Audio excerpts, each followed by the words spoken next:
nila ay nominado sa gabing ito. Totoo yan. Kaya naman sobrang higpit ng labanang ito, Ara.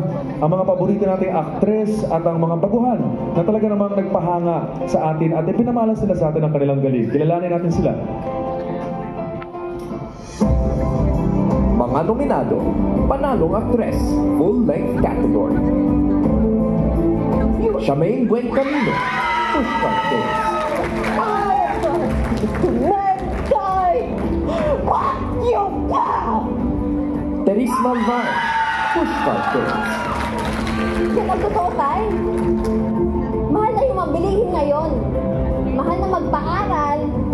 Mahal na yung magkapamilya. Elora Espano, Pushcart Days. Ano to? Hindi ko naman ginusto to eh.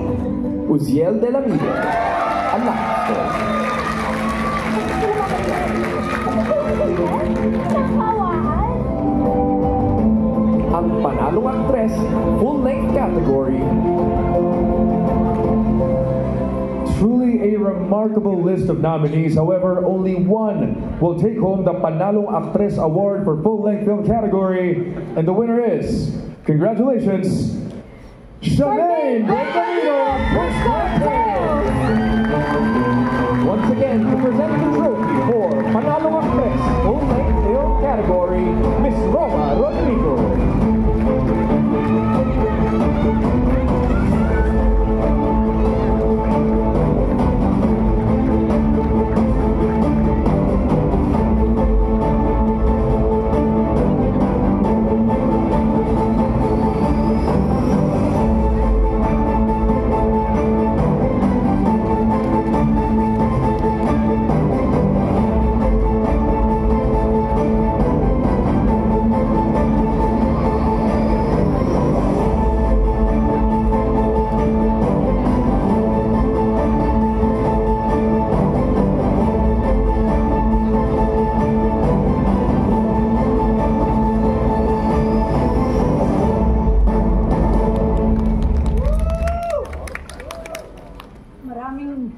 Maraming salamat po sa Pure Gold at sa mga hurado ng Sine Panalo.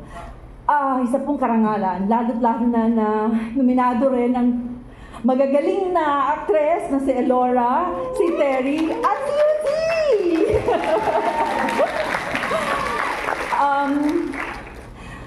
Sa akin pong direktor, ito na. Pangalawang pelikula ko po ito kay Sig. Umuwi kami talunan noon.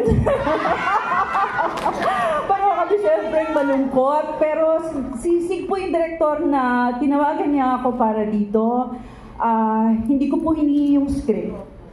Tinanggap ko na lang po agad kasi naniniwala po ako sa kanya.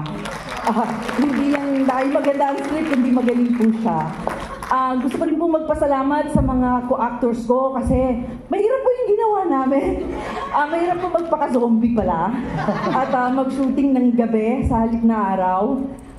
Sa staff, kahit na nagtitipid, fully supported po kami. Pero ang pinaka-pinasalamatan ko po ay ang aking kabiyak, ang aking love team, na si Noni Buen Camino. Hindi po kami package deal. Ako po muna yung tumanggap, tapos tinawagan din siya. Nagdadasal ako noon na tanggapin niya. Pero wala akong sinasabi kasi syempre I didn't want to influence his decision. Sa edad ko pong ito, mahirap na pong magpag-kissing-sing sa lalaki. Kaya pinadali niya ang trabaho ko. At siya po talaga ang nag-alaga sa akin. Habang nagsushoot kami ng pelikula ito. Dad, this is for you. Thank you so much. Maraming salamat po.